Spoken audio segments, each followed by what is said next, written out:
Okay. Hi, everybody. You're welcome to today's broadcast. Tata, I ga-ekwu maka ya in two phases. The first one was an observation. It's an observation maka passengers and drivers. Passengers and drivers. Something we've been experiencing over the years. Ịmaga anyị nwa bụ ndị nọ n'ogbe and then ndị ka ji ụkwụ aga. Yes, I na-experience a lot of things. Passenger and driver relationship na adịkabe mutual around the neighborhood, and na street. Adị mutual.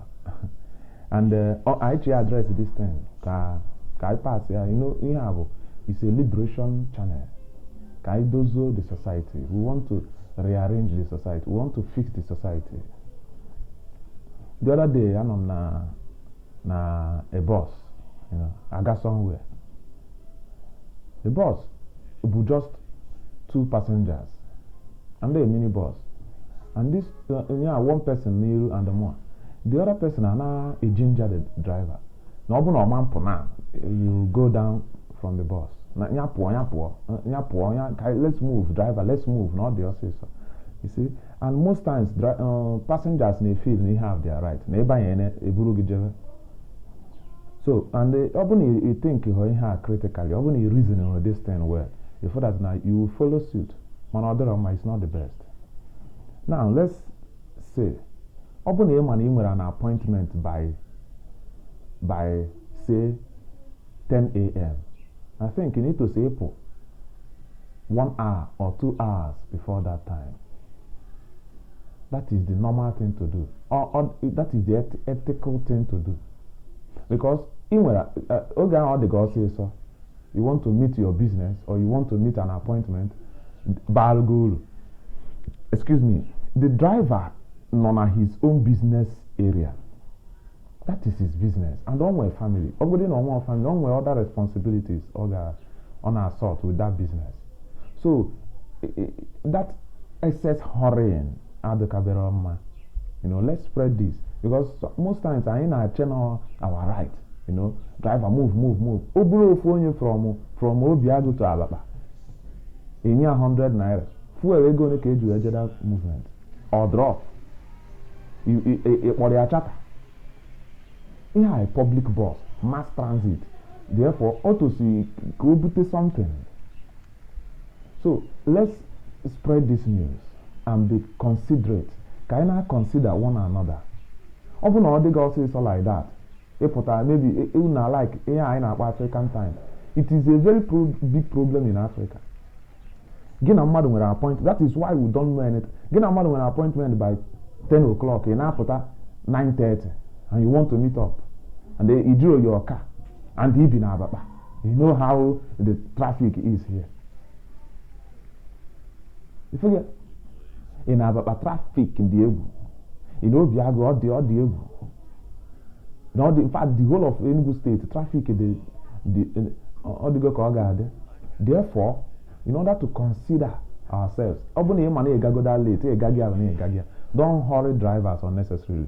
Drivers in Ebuzoge will know na Ebuzoge, but Cherko bute one or two, except one or two in the Ebute around. Then OJ peak, you a peak. Let's consider what I heard the girl say. So you want to get to your business area, you want to meet up with your appointment. Each or work all. Consider that driver. His own business area, and not work all. That is why most times when I calm down, I don't put my manantini on waiting. If everybody will calm down, because you've told them something they've never thought about. Now how come down now? If you wanted to meet your business place earlier, you put that earlier so that by the time you need to go up.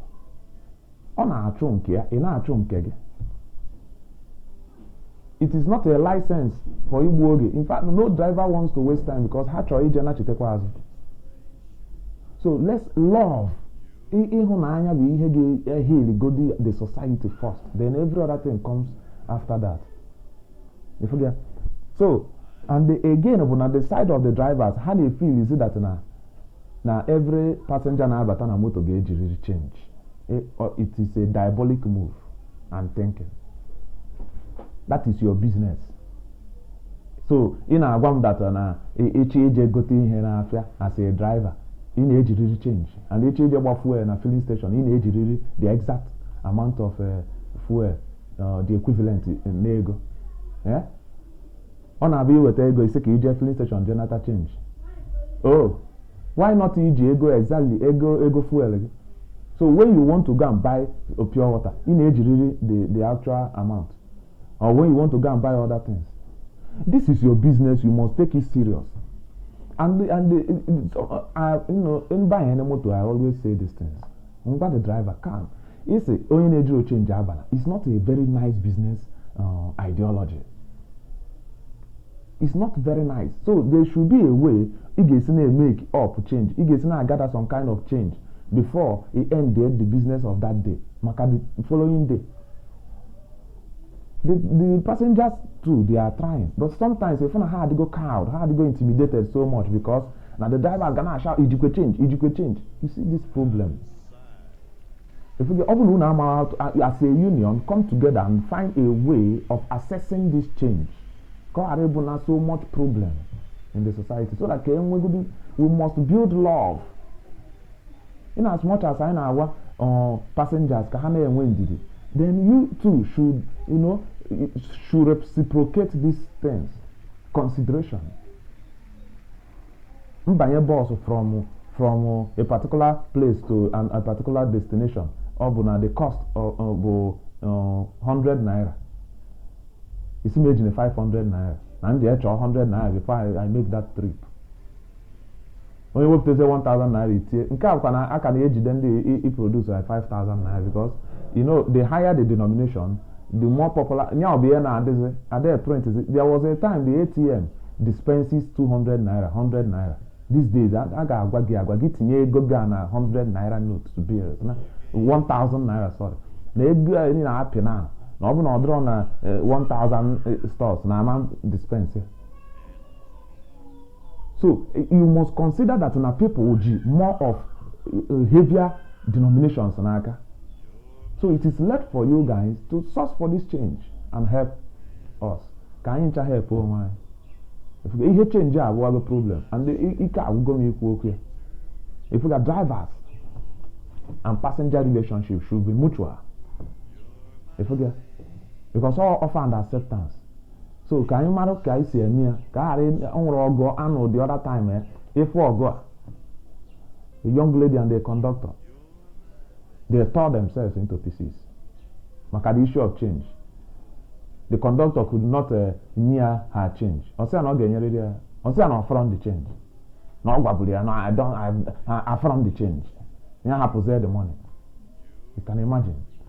You have to share the money. Put yourself in her shoes. EJ go to Queen or EJ, and this is not some. Not somewhere. You are mobile. You for feet here like that by force. Or how to build a civil society, and the change must begin with you. You forget. Guys, spread this message. Let love lead. Thank you.